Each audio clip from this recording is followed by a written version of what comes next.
तो अब उसी सम के सॉल्यूशन पर आते हैं।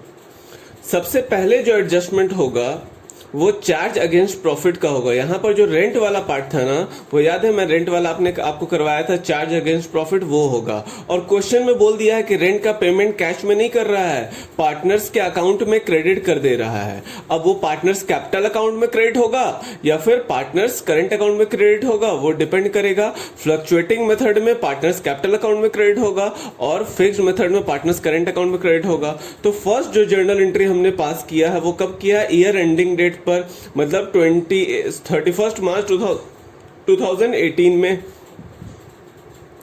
आपके पास डेट अलग हो सकता है। अगर आपके क्वेश्चन में सेम क्वेश्चन है पर डेट वहां पर अगर 1 अप्रैल 2019 दिया हुआ होगा तो सॉल्यूशन में ईयर एंडिंग डेट क्या लिखा हुआ रहेगा? 31 मार्च 2020। तो ये आप थोड़ा ऊपर नीचे का जो चीज है वो आप देख लीजिएगा। ये क्वेश्चन में डेट्स अलग अलग रहता है, जिस साल का भी बुक रहता है उसी साल के अकॉर्डिंगली डेट रहता है। ठीक है, ये थोड़ा पुराना बुक है इसलिए डेट पुराना है इसमें, तो वो आप चेक कर लेना एक बार अपने पास। अच्छा, तो एंट्री क्या हुआ हमारे पास? सबसे पहले बिजनेस क्या कर रहा है? रेंट दे रहा है, तो रेंट एक्सपेंस अकाउंट डेबिट। और वो किसको दे रहा है? पार्टनर को। कौन सा पार्टनर? क्योंकि एक्स का घर था ना, एक्स का पर्सनल ऑफिस था, तो एक्स को रेंट मिलेगा, तो एक्स कैपिटल अकाउंट। ठीक है, ये कब करेंगे? फ्लक्चुएटिंग मेथड के केस में स्लैश मतलब ऑब्लिक। और क्या कर सकते हैं? 2x's करेंट अकाउंट भी कर सकते हैं फिक्स्ड कैपिटल मेथड के अकॉर्डिंगली।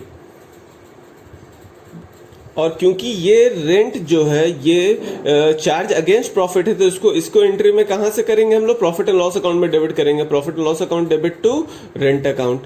अब सुनो, बिना किसी एडजस्टमेंट के हमारे पास पहले से कितना प्रॉफिट था? 2,45,375 बिना किसी एडजस्टमेंट को किए हुए।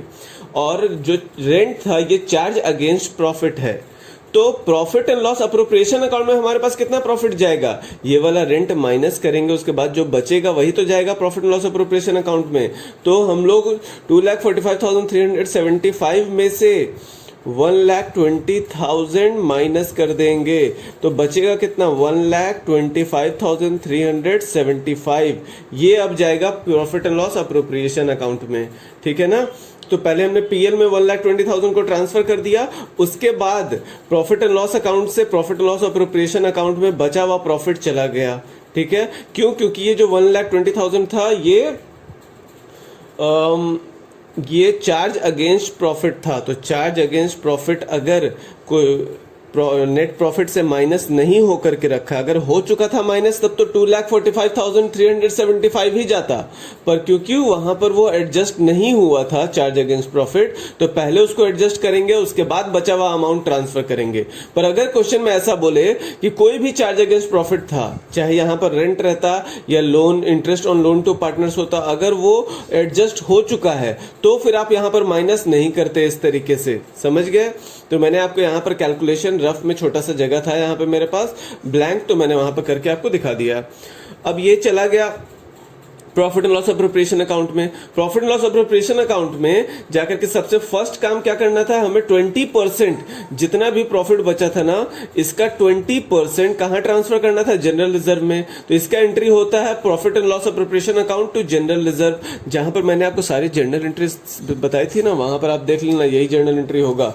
तो कितना प्रॉफिट बचा हुआ है? 1,25,375। इसका 20% कैलकुलेट कर लो इंटू 20 डिवाइडेड बाई 100, तो देखना 25,075 आ जाएगा। ठीक है, इसके बाद पार्टनर्स को सैलरी देना है। ठीक है, तो पार्टनर सैलरी अकाउंट, और वो कहां जाएगा?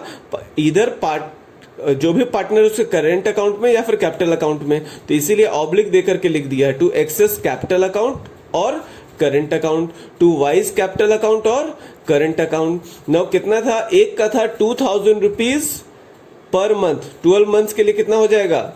24,000। और दूसरे का था 3,000 रुपीज पर मंथ वाई के लिए, तो 12 मंथ्स में उसको 36,000। तो टोटल पार्टनर सैलरी कितना मिल रहा है? 60,000। और ये जो 60,000 टोटल पार्टनर सैलरी है, इसको profit and loss appropriation account में भी ट्रांसफर करेंगे। तो profit and loss appropriation account debit to partners salary account. अच्छा, Y's commission account debit to Y's capital और करंट अकाउंट, कमीशन दे रहा है, ठीक है, तो वाई को कमीशन देना था, कितना परसेंट देना था, 7000, तो वाइज कमीशन अकाउंट उसको कमीशन दे दिए, और वो कहाँ जाएगा, कमीशन तो दे रहे हैं तो इसलिए हमने वाइज कमीशन लिखा है, क्योंकि किसी एक ही पार्टनर को, यहाँ पे पार्टनर्स कमीशन अकाउंट नहीं लिख रहे हैं, वाइज कमीशन अकाउंट क्यों लिख रहे हैं, क्योंकि एक ही पार्टनर का था, तो भाई सबका नाम लिखने का जरूरत ही नहीं है, एक ही है तो एक का नाम लिख देंगे, अदरवाइज पार्टनर्स सैलरी बोला था यहाँ पे, है ना, तो इस तरीके से पार्टनर्स कमीशन भी आप लिख सकते हो, वाइज कमीशन भी लिख सकते हो, उसको वाई के कैपिटल अकाउंट में या फिर करंट अकाउंट में देना है, और अमाउंट डायरेक्टली दिया हुआ था 7000, तो 7000 हमने दे दिया, और वही कमीशन का अमाउंट 7000 वाला वो कहाँ ट्रांसफर हो जाएगा, profit and loss appropriation account के डेबिट साइड में भी, तो profit and loss appropriation account debit to Y's commission, यहाँ पर हमने डेबिट किया था, यहाँ पर क्रेडिट कर दिया। फिर इसके बाद इंटरेस्ट ऑन कैपिटल का कैलकुलेशन कर लेंगे।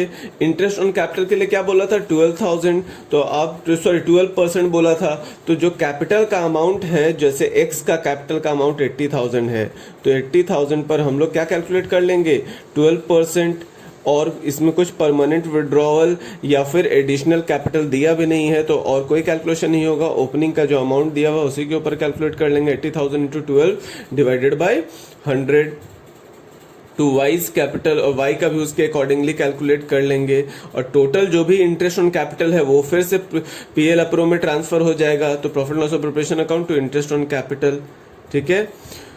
इसके बाद इंटरेस्ट ऑन ड्राइंग्स का भी कैलकुलेशन कर लेंगे, ड्राइंग्स का अमाउंट दिया हुआ है, अच्छा ड्राइंग्स का अमाउंट तो दिया हुआ है और उसका परसेंटेज भी दिया हुआ है, पर एनम भी दिया हुआ है, बट एक चीज ध्यान देना, ड्राइंग्स का डेट नहीं दिया है। तो मैंने आपको बताया था जब मैं इंटरेस्ट ऑन ड्राइंग्स पढ़ा रहा था, तो वहां बताया था कि अगर ड्राइंग्स का डेट नहीं होगा तो हम लोग एवरेज पीरियड उसका क्या मानेंगे, 6 मंथ, 6 मंथ्स का ही हमेशा कैलकुलेशन होगा।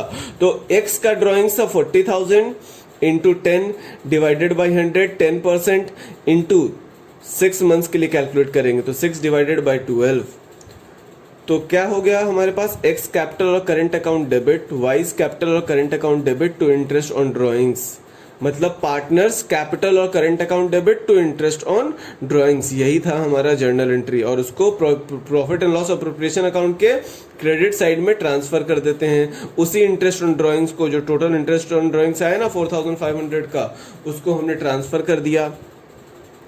उसके बाद जितना भी प्रॉफिट बच गया हमारा profit and loss appropriation account में, क्रेडिट साइड का टोटल माइनस डेबिट साइड का टोटल करके जो बच जाता है, उसको कैसे बोला था, कैपिटल कंट्रीब्यूशन के रेशियो में पार्टनर्स में डिस्ट्रीब्यूट कर देंगे। तो कैपिटल कंट्रीब्यूशन का रेशियो को हम लोग कैलकुलेट कर लेंगे, कितना है, तो 40,000 इज टू 60,000 हो जाएगा।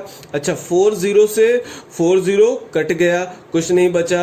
अच्छा 8 को अगर 2 से हम लोग डिवाइड करेंगे तो कितना आएगा, 4 आएगा। 6 को अगर 2 से डिवाइड करेंगे तो 3 आएगा। अब और कुछ भी कॉमन नहीं बचा, तो हमारा 4:3 के रेशियो में बचा हुआ जो प्रॉफिट है वो डिस्ट्रीब्यूट हो जाएगा। तो बचा हुआ प्रॉफिट कितना है, 21,000। आप चेक कर लेना कैलकुलेट करके, 21,000 आएगा।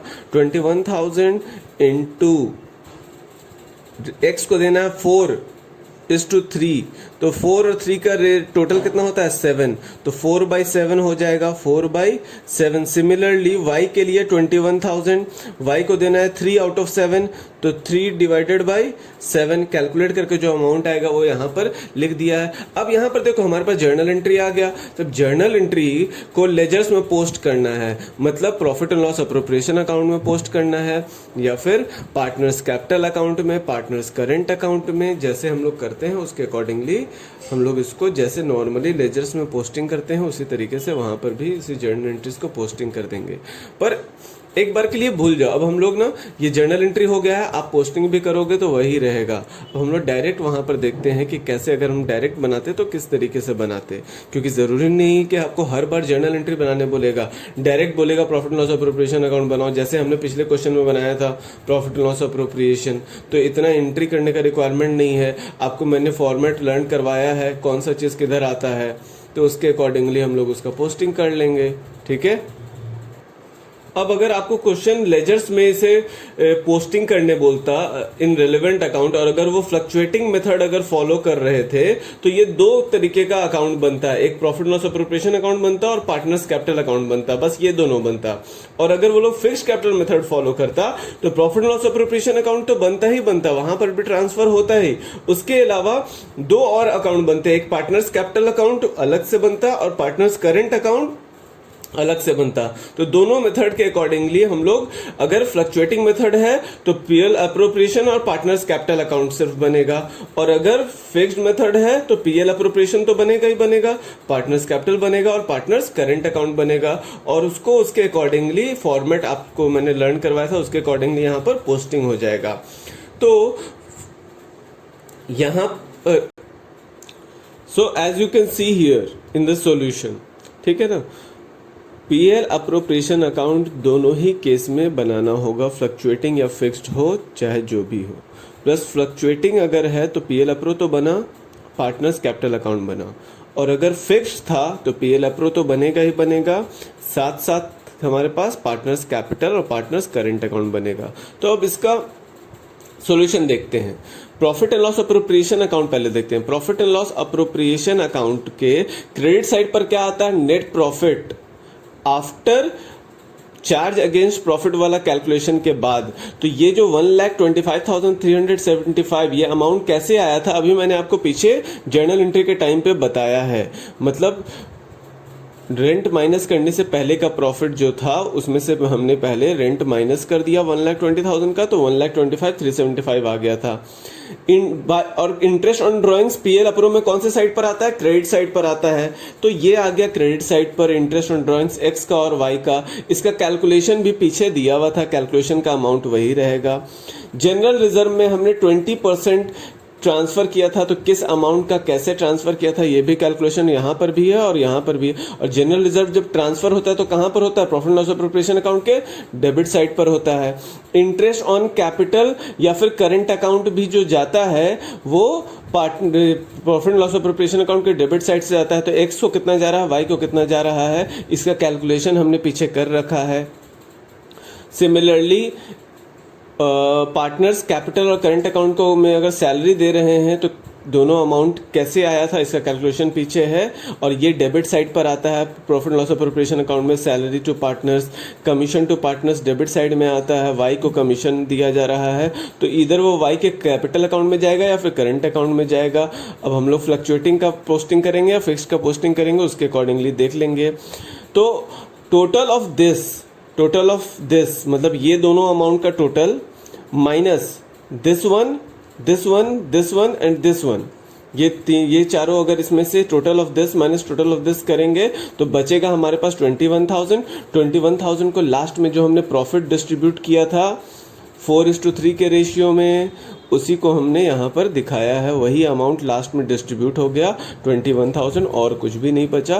Profit loss appropriation account complete हो गया है।